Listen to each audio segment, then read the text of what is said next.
El tema que habíamos previsto era un tema de profundo interés para todos nosotros, los lectores argentinos, que titulamos Borges y la política, título que ya de por sí anuncia una infinidad de problemas. En primer lugar, sabemos que Borges es alguien que opinó permanentemente sobre la vida política argentina. Y en general nos gusta como lectores que un escritor opine desde su propia obra, desde la identidad misma que adquiere su propia obra en relación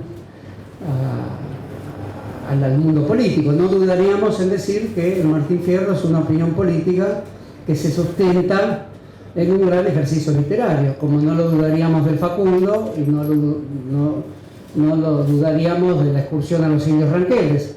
Son obras políticas profundamente ligadas al momento histórico en que se han escrito, pertenecen a las opiniones políticas de sus autores y al mismo tiempo se sustentan en algo que no sabríamos definir nunca muy bien, que no es exactamente ese momento histórico ni esa opinión política de los autores, sino algo que los excede, que es la propia cualidad literaria que permanece a lo largo de todas las épocas, de modo tal que podríamos olvidar que el Facundo se refiere estrictamente a acontecimientos políticos de la Buenos Aires o de la Argentina de 1840, podríamos olvidar que el Martín Fierro se refiere a asuntos de la frontera, del ejército, de los indios y de los gauchos en relación a la política de Buenos Aires hacia 1860, y hasta podríamos ignorar que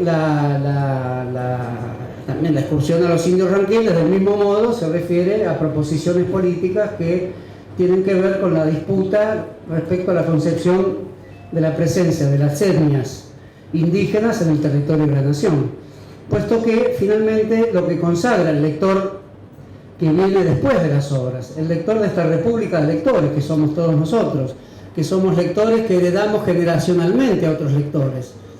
Podríamos ser muy inocentes en cuanto a lectura y suponer que nos debemos a nosotros mismos, lo cual está muy bien, pero antes que nosotros muchos han leído y heredamos a esos lectores, como podríamos en un ámbito más circunscrito suponer que heredamos cosas de nuestros padres o de nuestros abuelos. Hay también una genealogía del lector a lo largo de la historia y nosotros somos los lectores contemporáneos de obras que han tenido otros lectores que la han leído diferente a nosotros porque eran sus contemporáneos, porque pudieron conocer a esos autores y porque pudieron precisamente hasta dialogar y criticar a esos autores. Si no, no nos imaginaríamos por qué razón Alberdi es tan despreciativo con Sarmiento y Sarmiento le responde con igual desprecio. Hoy nos asombraríamos como herederos de una nación que se formó con Alberdi, con Sarmiento, discutiéndolo sin duda, pero nos asombraríamos del grado elevado y la calidad de las injurias que ambos se dirigieron cuando en 1852 discutían entre sí. Eso quiere decir que el lector contemporáneo es más desacralizado, tiene menos problemas con los autores, está en condiciones de disputar políticamente con esos autores y cada autor puede perfectamente tratar a otro con un enorme desprecio antes que entren en nuestra vida de un modo más sigiloso, más armonioso, entran a través de la escuela, de cierta devoción que les proporciona la escuela, de las formas pedagógicas argentinas, que toda forma pedagógica suaviza los enfrentamientos del pasado y quizá para eso están las formas pedagógicas.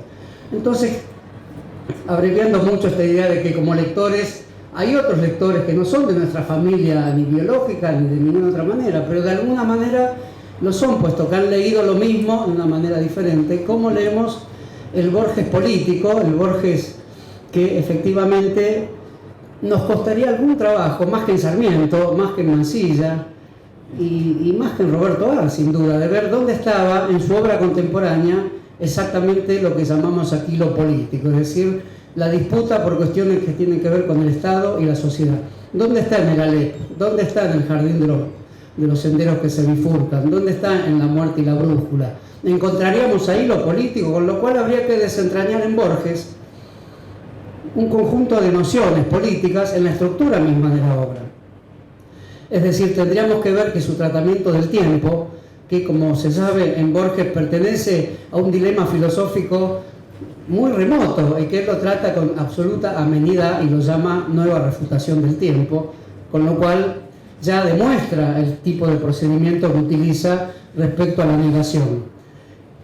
La nueva refutación del tiempo lo que hace es refutar el tiempo y decir que la refutación es nueva, es decir, la pone dentro del tiempo.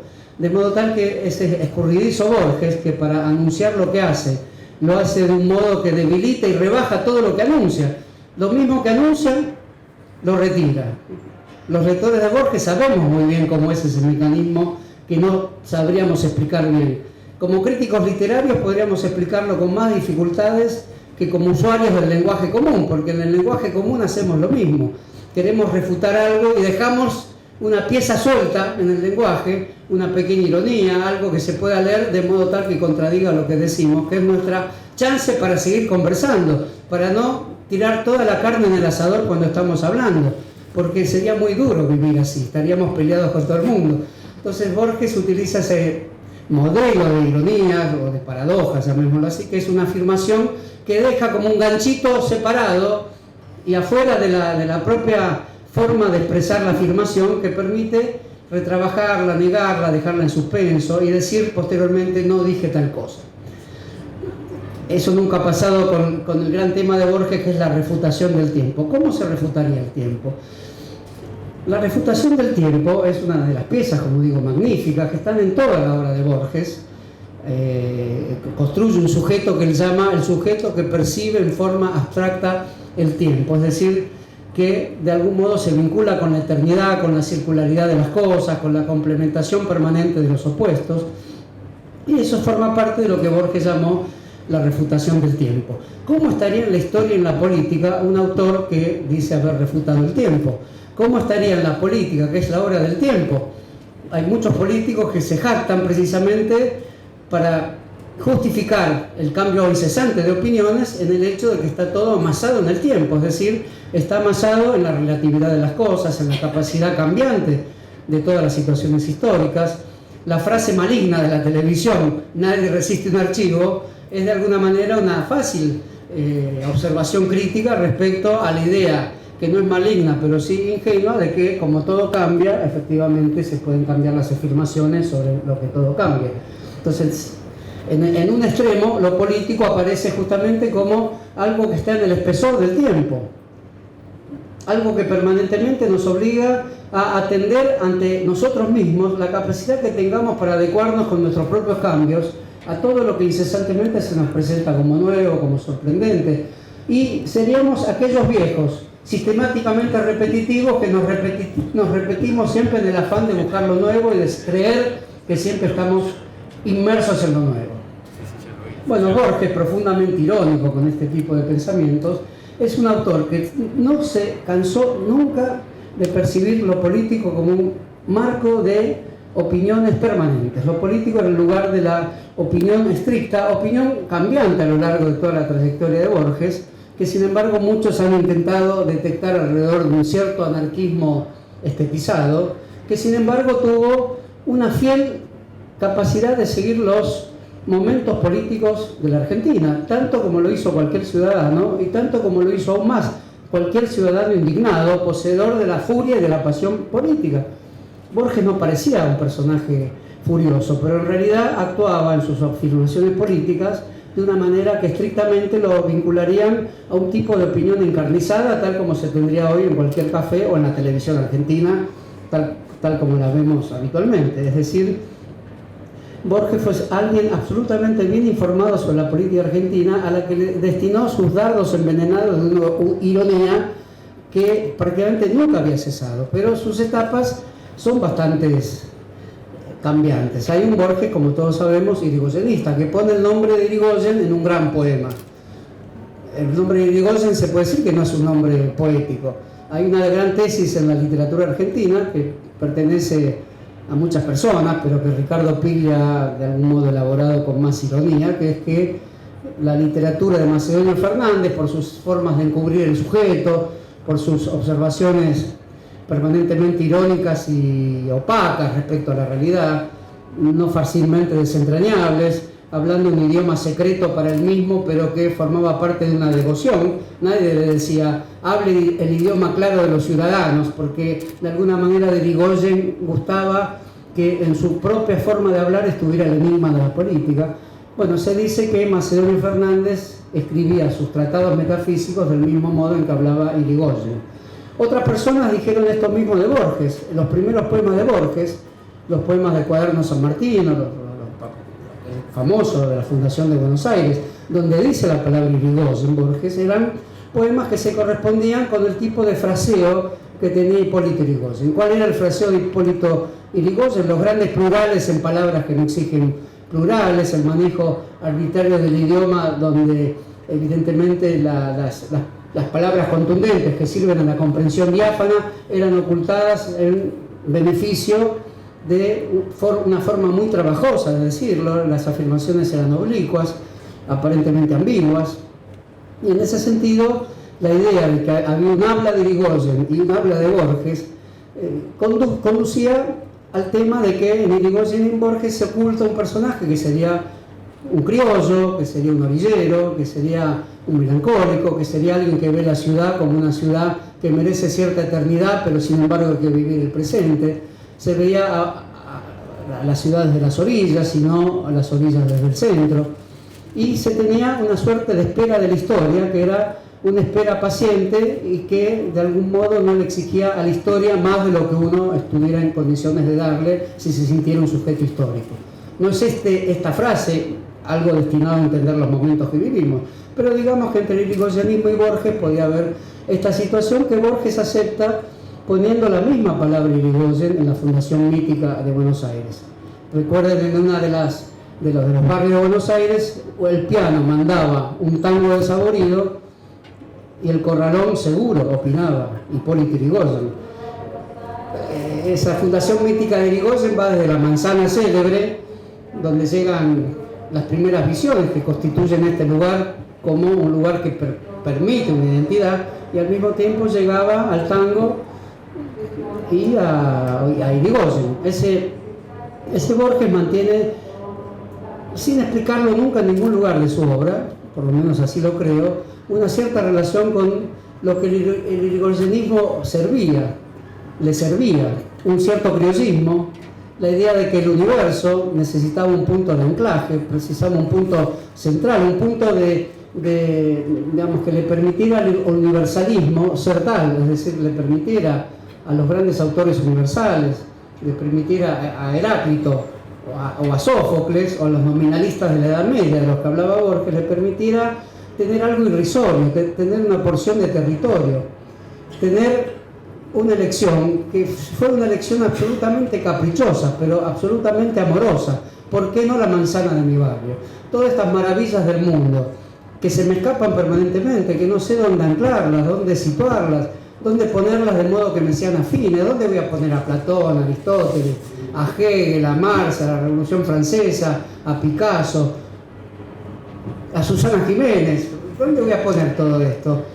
La vida corre el riesgo de ser una locura, y podemos decirlo, pongo la nación argentina, somos argentinos, quizás no alcanza, se precisa como clavar una lanza certera, y pongo todo esto, este universo fantástico, onírico, lo pongo en la esquina de mi casa, y digo que ahí se fundó el mundo.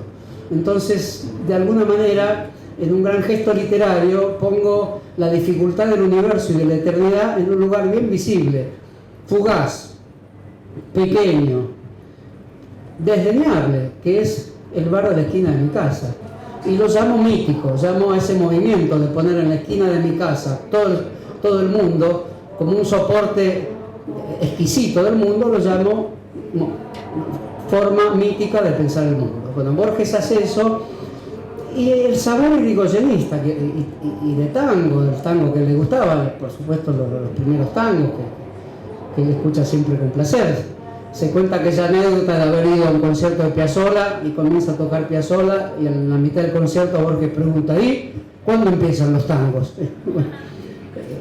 De modo que la irreverencia de Borges y esa pregunta misma está muy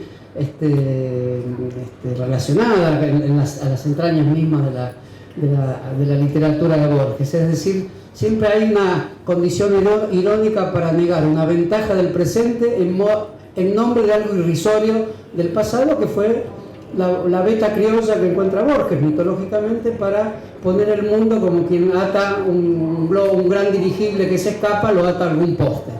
Es el movimiento de atar un dirigible. Este irigoyenismo de Borges llega hasta el año 1933, que es, hasta ese año Borges ha escrito su principal obra poética y ha escrito algunos ensayos importantes. Escribe el Evaristo Carriego, que es de 1930 a 1931, que es un supremo homenaje a Evaristo Carriego con esta idea de atar el mundo a la esquina de su casa. La mamá le dice: ¿cómo vas a escribir sobre un autor desconocido? Un autor que se viste siempre de negro. La respuesta de Borges está en toda su literatura esta respuesta: no, mamá, escribo sobre Evaristo Carriego porque es vecino nuestro, vive acá en la esquina de casa, en el barrio de Palermo. De modo que también es atadura, ese momento mitológico de justificar el universo a través del irrisorio. ¿Qué profesor universitario diría de su tesis: voy a escribir esta tesis porque es sobre un vecino del barrio con el que me encuentro en el café de la esquina? No existe esa justificación, pero la picaresca de Borges consiste precisamente en que primero elige a Evaristo Carriego, un autor interesante y discutible por la mamá. Todos los temas de Borges son discutibles por su mamá. Y Leonor Acevedo, que tiene una presencia tan grande en la literatura de Borges. Y sin embargo, todos los textos de Borges discutibles por su mamá son justificables ante su mamá porque pertenecen a un mundo absolutamente comprensible, el del barrio, el de la amistad, las formas más primitivas del amor y también de cierto contento familiar por el triunfo del hijo que escribe. Hay una visión triunfalista en eso de explicarle a la mamá en los temas dificultosos que no servirían para ningún triunfo respecto a un tema que sí sirve para la idea de un triunfo personal en la tradición aristocrática, que es la justificación irrisoria. La justificación minúscula que no usamos en nuestras vidas. Queremos justificar nuestras vidas con grandes acontecimientos, grandes compromisos. Hago esto en nombre de la humanidad. Borges piensa en la humanidad literaria en nombre de la esquina de su barrio y llama esto, y se ha llamado movimiento criollista, vinculado con una idea muy interesante de universalidad y de eternidad. Hasta 1933 Borges tiene esa relación con su obra y digo 1933 porque ese es el año de una insurrección política de gran importancia en Argentina, que hoy prácticamente no es comentada por nadie, pero sí es comentada cuando aparece el nombre de Borges, porque es la insurrección radical muy sangrienta, por otro lado, de 1933, llamada de Paso de los Libres.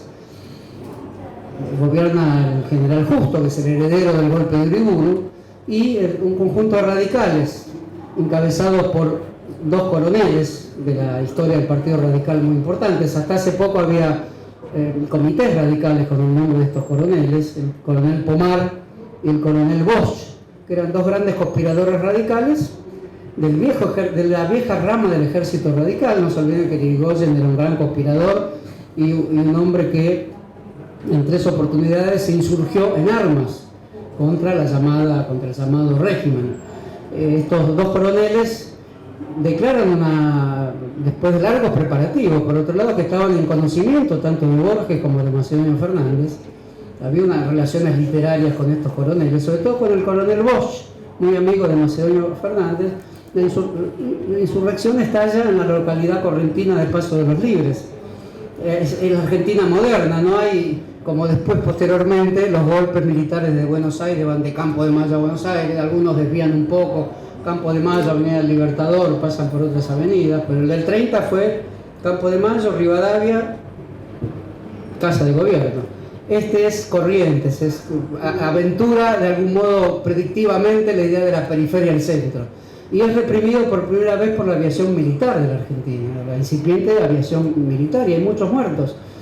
El participante del intento radical de retomar el poder a través de la insurrección, que es la última gran insurrección a la criolla, pero con cierta modernidad de la periferia al centro, digamos, es Arturo Jauretche, que escribe un gran poema llamado Paso de los Libres. Es un poema que pone en boca de un gaucho, Bermúdez.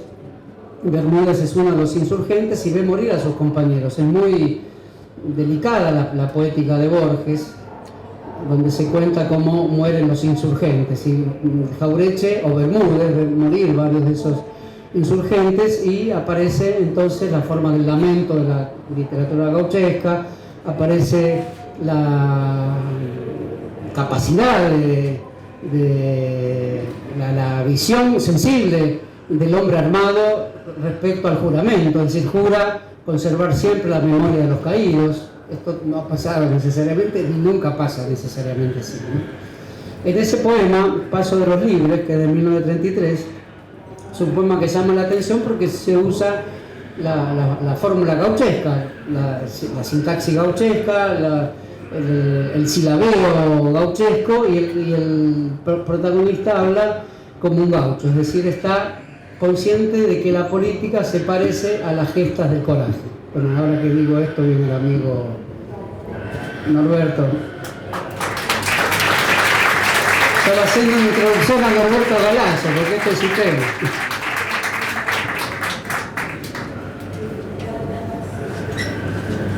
Bueno, son 9:30, Norberto. Bueno, yo voy a tomar 15 minutos más y después le dejamos la palabra a Norberto, ¿no? Entonces voy a tratar de resumir. Me estaba extendiendo demasiado porque pensaba que no llegaba ningún compañero de mesa. Ahora me va a costar un poquito traducirlo a la forma breve, a la brevitatis causa. Borges prologa ese poema, y ese es un momento muy importante de cruce en la literatura argentina. El prólogo de Borges a ese poema festeja esencialmente un uso de la tradición y dice: nadie dirá que en este caso el uso de la tradición es un obstáculo, al contrario, es una virtud. Es decir, la forma arcaica, fundadora de la literatura argentina, estaba siendo usada para comentar un episodio moderno, porque también Jauretche hablaba del colonialismo extranjero, y Borges dice además otra cosa, dice: en la odiosa historia de América, he aquí un ejemplo vibrante de cómo describirse una gesta popular, o una gesta. Ese prólogo hizo de algún modo de presentación importante de la poesía de Jauretche, consagró la evidencia de que había un género gauchesco del que Borges ya se había ocupado en sus ensayos de los años 30, respecto a que el género gauchesco, con ser un género igual que cualquier otro, no provenía ya de una esencia gauchesca que tendría la Argentina, sino que provenía de complejos movimientos culturales. La existencia del gaucho, la existencia de intelectuales y de poetas urbanos que imaginaban una voz gauchesca que después podía ser tomada por el mismo gaucho, hablando de una forma que el gaucho no hablaba, porque el gaucho buscaba un castellano universal, según Borges, y no un conjunto de inflexiones gauchescas que eran las que imaginaban los que no hablaban como gaucho, pero imaginaban que podían disponer de un idioma gauchesco para prestárselo a los gauchos. Borges siempre dijo: el gaucho habla como la famosa payada del Moreno, habla un castellano lo más parecido posible al universal, porque quiere quedar bien con las normas del lenguaje, sabiendo que habría una cierta inferioridad si habla como gaucho. Esa supuesta inferioridad de hablar como gaucho, observa Borges, sin embargo, le gusta a los letrados de la ciudad, con lo cual entonces se produce el cruce donde los gauchos comienzan a hablar alguna vez como imaginan los letrados de la ciudad que hablarían los gauchos, es decir, con un castellano no universal, sino reconstruido a partir de las fuentes arcaicas, que en general eran andaluzas, decía Borges, ¿no? Entonces, en ese sentido, para Borges era una especie de soplo de esperanza que aparecía ese poema de Jauretche, y un encuentro de alguna manera de dos irigoyenistas que se reencontraban en algo que parecía fundamental, por lo menos para Borges. No había política capaz de pensar una sociedad, una ciudad, un espíritu colectivo, si antes no había una literatura de carácter épico que vinculara la épica colectiva a la posibilidad del coraje individual, que estuviera precisamente en condiciones de ser fundadora respecto a la literatura argentina y sacar al país del marasmo. Entonces, durante mucho tiempo ese libro cargó el prólogo de Borges, hasta que finalmente las aguas se separaran, y se separaron para siempre. En el año 73, en un mítico y posible encuentro en un café de Buenos Aires, vivían ambos cerca, a 3, 4, 5 cuadras de distancia, Borges no acepta una invitación a tomar un café en común que le hace Jauretche en 1973. De modo tal que hay un procedimiento en Borges que no sé si está en su literatura, que es el hecho de la aparición del peronismo en la vida de Borges. Cuando aparece el peronismo, aparece en Borges una situación totalmente diferente al modo más o menos armonioso en que su sujeto literario, que era un sujeto digamos que existía topográficamente, existía en un linde que era un linde mitológico también entre la ciudad y sus orillas, entre la lengua criolla y las grandes formaciones de la mitología universal.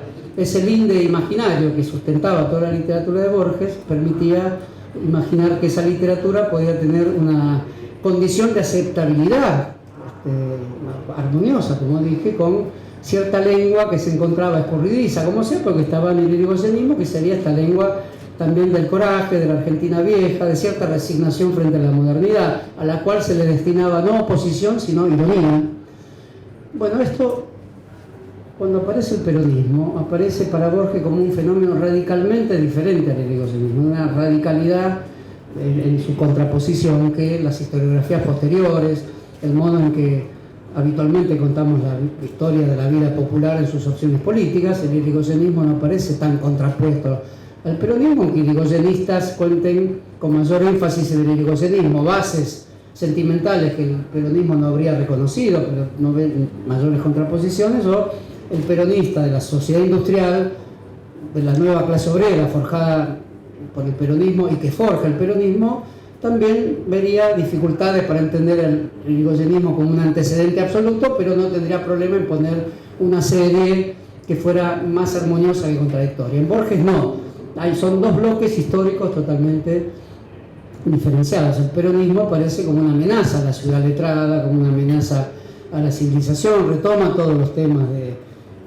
civilización y barbarie que estaban en su literatura de un modo, su literatura anterior, donde había dos libros que son dos joyas, El tamaño de mi esperanza y El lenguaje de los argentinos, donde veía la historia argentina y la política desde el lenguaje, y el lenguaje ¿cómo lo veía precisamente como esta composición que era fundadora misma de la nación. No era el lenguaje español, no era el lenguaje del delito, no era el lenguaje de las márgenes, era el lenguaje de nuestros mayores. Es decir, una nación se forma a través del lenguaje, y la lengua criolla tenía el privilegio de ser absolutamente fundadora de ese lenguaje nacional que Borges llamó, con cierta ironía quizás, con cierta displicencia. Las afirmaciones fuertes de Borges son displicentes: el idioma de los argentinos, esto en 1928, momento en que también Roberto Ar y otros grandes autores discuten la cuestión del idioma de los argentinos. Y Borges se propone escribir con una suerte de ficción gauchesca también, escribe adjetivos y verbos recortándole lo necesario para que parezcan una inflexión mitológica hablada por un gaucho ya extinguido.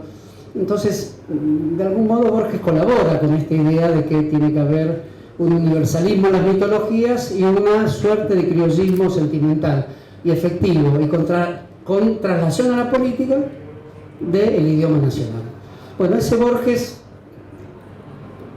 ya el Borges maduro impidió la publicación de estos textos donde se señalaba esta circunstancia y donde él mismo había creado una gramática propia que subsiste indirectamente en toda su obra. Bueno, ese Borges comienza a pensar el peronismo como un asalto a ese tipo de Argentina antigua, que al mismo tiempo tenía su única garantía de modernidad en la capacidad moderna de inventar un lenguaje y de decir que ese lenguaje era realmente antiguo y podía ser realmente existente. Bueno, cuando esto ocurre, Borges comienza a escribir algunos textos que son muy conocidos, enfrentados directamente al peronismo, pero no desde su literatura, aunque todo el peronismo está implícitamente ligado a su literatura, absolutamente todo el peronismo, el nacionalismo, La muerte y la brújula, Jardín de los senderos que se bifurcan. En todos hay alusiones bajo formas de alegoría a la ciudad moderna, que no le gusta, y en casi todas hay alusiones a personajes y situaciones que en muchos casos se podían cotejar a la ciudad del peronismo o a la ciudad conservadora de los años 30, de modo que Borges se refugia en su literatura y al mismo tiempo borra los signos que harían fácil su interpretación, porque aún hoy se puede leer como una fuerte literatura universal, y los especialistas en Borges saben muy bien cómo trasladar: en tal lugar está el edificio Comega, en tal lugar está Avellaneda, tal lugar está Drogué, en tal lugar está el edificio Cábana, nunca con esos nombres. En tal lugar están las formas de caudillaje modernas y antiguas, nunca con ese nombre. De modo que hay una potencialidad alegórica en Borges que revela su insatisfacción frente al presente y al mismo tiempo el estado de burla permanente en la que pone su literatura. Burla frente al presente al que ve degradado, y al mismo tiempo, como él se presenta como el sujeto de una resignación, eso permite finalmente que se conviva con la capacidad, que se conviva con lo que parece degradado, o sea, el peronismo, la ciudad moderna. Bueno, sin embargo, Borges y también Bioy Casares escriben un texto absolutamente antiperonista, apelando también a la literatura argentina, no a la literatura gauchesca, como había hecho Jauretche para escribir contra el general Justo. Escriben La fiesta del monstruo, en 1948, apelando a un tipo de literatura que evoca glorias literarias anteriores, en este caso evoca las formas poéticas también de la gauchesca ligeramente, Ascazuri, La Refalosa, que eran textos vinculados a la oposición al gobierno de Rosas. Y ahí logran una pieza muy memorable que se llama La fiesta del monstruo, que quizás es el máximo escrito donde las masas populares son tratadas de una manera ya como masas populares, ya no como el compadrito o el criollo de los márgenes o aquel que hablaba el idioma que había inventado el propio Borges, que critica Borges el mecanismo de los letrados urbanos que le hacen creer a los gauchos que hay que hablar como supuestos gauchos que no conocen el idioma, pasando por encima del afán cultural de los gauchos que quieren hablar bien como todo hombre en las clases populares, dice Borges. Ahí él coloca a las masas populares, él con Bioy Casares, en una situación de profundo deterioro en el idioma, es decir, ya hablan como dominados, y lo que el peronismo propone en la escena, que es una situación donde las clases trabajadoras aparecen en una visualización muy explícita de sus derechos, para Borges la idea de las masas populares, ya no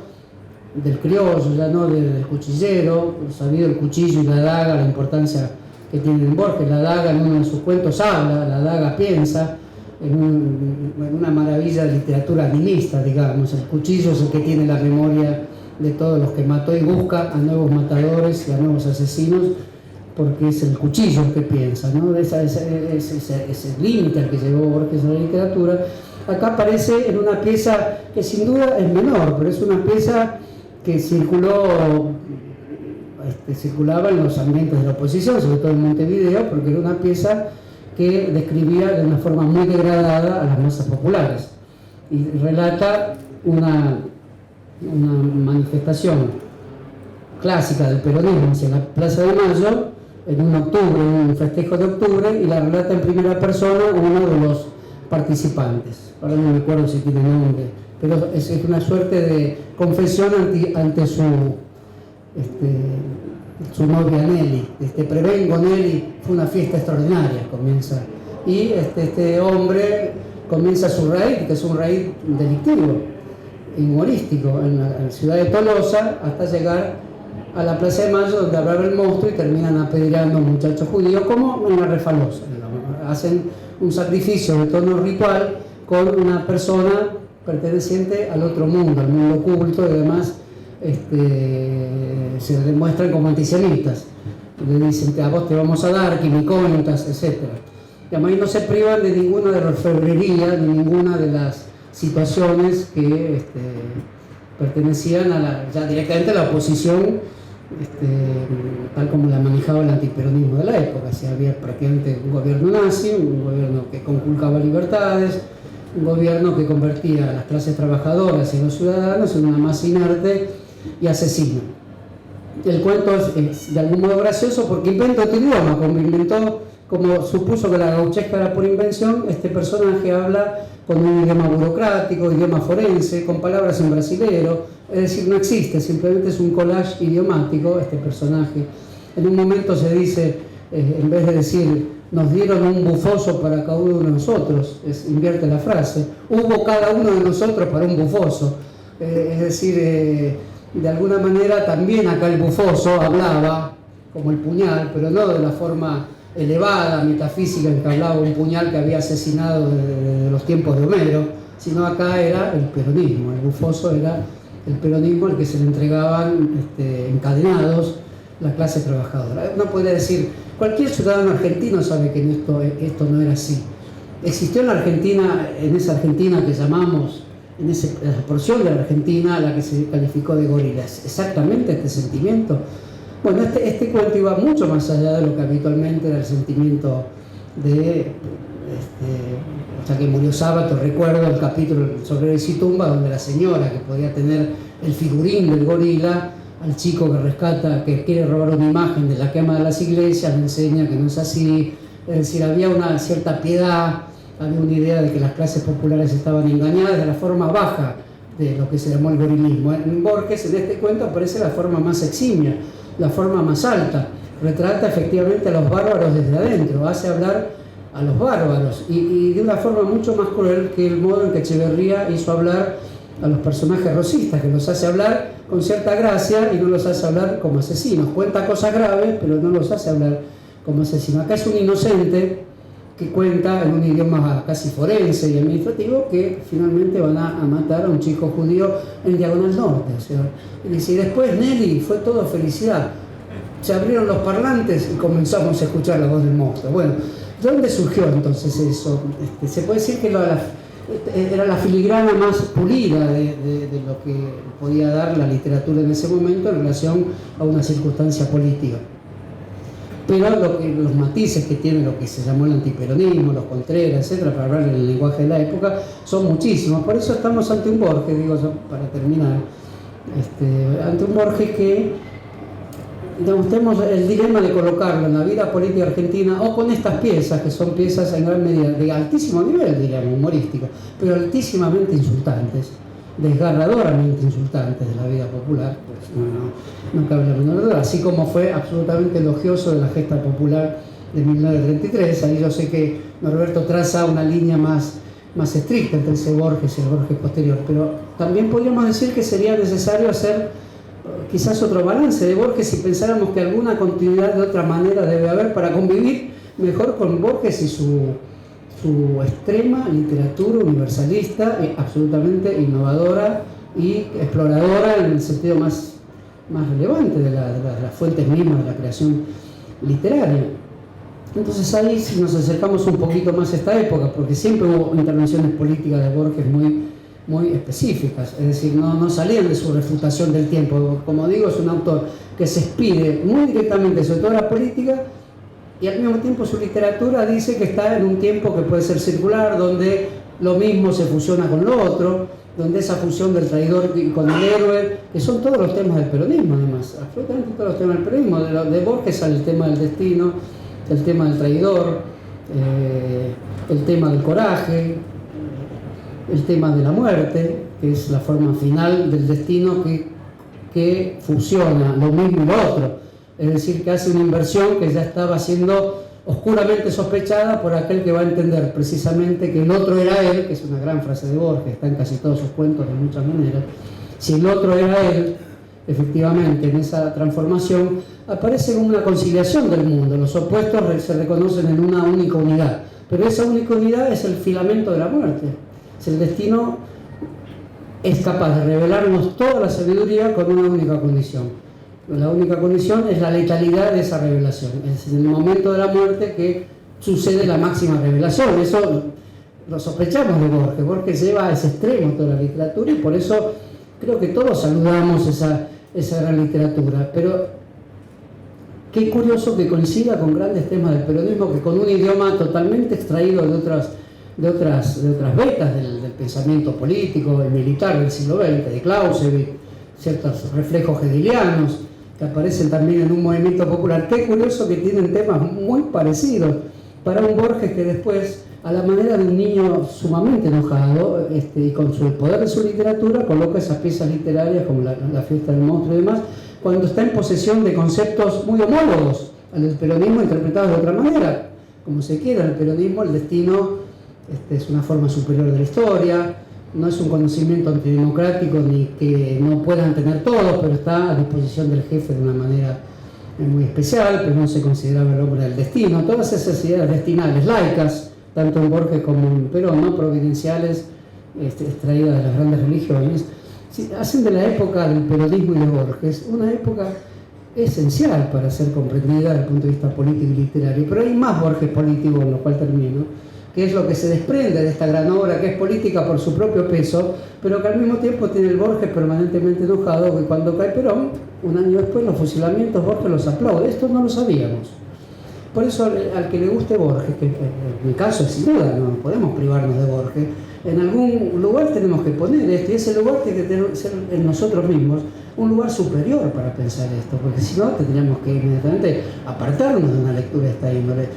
Esto lo revela Bioy Casares en ese exquisito libro de escenas que se llama Borges, que es un poco una cierta respuesta final de Bioy Casares a Borges, aunque se puede entender de muchas maneras. Es un libro que salió hace 3, 4 años, con el comentario, la minuta de todo lo que hablamos en la escena. En su vida doméstica privada se felicita por los fusilamientos de 1956. Bueno, eso es grave, es un tema grave. Entonces tenemos nuestro máximo escritor universalista siendo portador de un tema grave. Eso, yo creo que esta es la época para pensar este tema, porque lo tenemos que pensar con calma y profundidad ética. Este es el momento para pensar este tema, lo que tenga de necesidad de una condena, de una reparación, de una comprensión de la obra de Borges, de desafiarnos a poner este tema en la obra de Borges, sin dejar de condenar al que condenó de esta manera tan impiadosa el fusilamiento de militantes políticos. Se trataba de la insurrección del general Valle. Entonces, esa es otra pieza, digamos, de las tantas piezas que no encajan en un Borges que esta época nos ofrece de una manera, esta época de discusión sobre los compromisos políticos de los intelectuales. Tenemos en Borges un capítulo esencial de la historia política argentina por esta comprensión. En este mismo libro de Bioy Casares aparece Frondizi. Frondizi viene con pactos, es sabido el pacto Perón-Frondizi. A Borges no le gusta, y dice por qué no le gusta. Éramos tan felices en la comisión de afirmación de la Revolución Libertadora. Es decir, y ahora somos pocos los que recordamos la quema de las iglesias, la quema del Jockey Club, esos grandes episodios conmovedores de la época, de los cuales también toda época hace su balance. Y ahora viene Frondizi que mezcla todo, que es un gran diálogo de Borges con Bioy Casares, que relativiza esos hechos. Ahora hay que hablar si está bien el desarrollo económico, si está bien que haya una libertad electoral para los que votan al peronismo. Y en ese sentido también la idea de que había un momento prístino, un momento único, que era cuando podíamos ser absolutamente los que nos oponíamos al monstruo. Ahora no hay tal monstruo, porque el propio Frondizi va a hacer un pacto. Entonces la historia se degrada para Borges y pierde su pureza, porque ya es la historia real de la Argentina hasta hoy, la historia con el peronismo, la historia con el peronismo entonces proscripto, pero como la fuerza social sustancial de la Argentina. Y bueno, andando más el tiempo, Borges, como director de la Biblioteca Nacional, siempre estaba a punto de ser echado, creía él, y todos los gobiernos lo confirmaban en virtud de su gran prestigio literario. Y aunque odiaba a Frondizi, aceptó a Frondizi. No le gustaba Onganía, pero también aceptó Onganía. Existirá después convive con Cámpora. No sale Borges de la Biblioteca Nacional cuando Cámpora inicia su gobierno. Esos 3 meses están comentados, célebres y conmovedores del gobierno de Héctor Cámpora. Borges convive con Cámpora, pero no quiere irse de la Biblioteca Nacional. También es un tema que también habría que estudiar de alguien apegado a las instituciones, que odiaba el movimiento, que de algún modo tampoco se animó a correrlo. Ese es un caso interesante eso, pero pasemos por alto el almuerzo con Videla, que es un momento donde él también en su máximo aniñamiento, digo, pero era como un niño de ver la política de esa manera tan simple, decirle caballero, la pasé muy bien, mientras Sábato con sus caracoleos intenta revestir a Videla de un interés humanista, de autor de una política cultural. Borges no quería decir otra cosa más que estaba apoyando a Videla. Y después viene, así como viene el Sábato del Nunca Más, con el prólogo de los 2 demonios, viene un Borges que asistirá al juicio de las juntas. Y ahí escribe un documento que también es un gran documento, curioso documento, se llama 22 de julio de 1985. Borges muchas veces firmó sus grandes textos con la fecha, como no dándoles importancia, como siendo despectivo, como siendo un texto de agenda, y eran textos fundamentales. Tiene uno con la fecha de la liberación de París, no me acuerdo el nombre, de 1940, pero titulado con el Día de la Liberación de París. y dice: nunca se dirá que una acción de masas es denigrante. Nunca podemos decir siempre que una acción de masas es denigrante. Él pensaba que era denigrante la acción de masas. No es siempre denigrante porque están las masas que se volcaron a las calles de París. En París no eran denigrantes las masas de la liberación de París, ¿no? Este es el Borges que escribe con el día de la fecha del juicio de la Junta y condena duramente a Macera. Es una condena muy dura y habla de la inocencia del mal, lo que después fue un gran concepto que escribe después Hannah Arendt con otro nombre, La banalidad del mal, pero es más o menos el mismo. Y ahí Borges hace una dura condena. Ya había sido visitado por Evo de Bonafini y ahí surge otra frase que está en toda la obra de Borges: un hombre es todos los hombres. Está en la Biblia, pero está en todas las obras de Borges esa frase. Es decir, el destino de un solo hombre es el destino de toda la humanidad, ¿no? Eso es como una comodidad del pensamiento, pero al mismo tiempo es abrumador que una sola cosa sea todo el universo, lo cual recuerda una obra de Sábato, personaje al que Borges no le gustaba. Si en el uno estaba el universo, con un peso implacable, ¿no? Entonces dice: aunque haya habido un desaparecido, es igualmente grave. Y escribe algo que es ya una pieza enteramente de su literatura. Dice: en esa vergonzosa sentina o casa de torturas, en esas penumbras horrorosas, dice Borges, se podía percibir que la víctima era complementaria del victimario. Es decir, su condena es mucho más drástica respecto a los dos demonios que la de Sábato, porque fue el pobre Sábato que terminó más criticado que Borges por la idea de los dos demonios.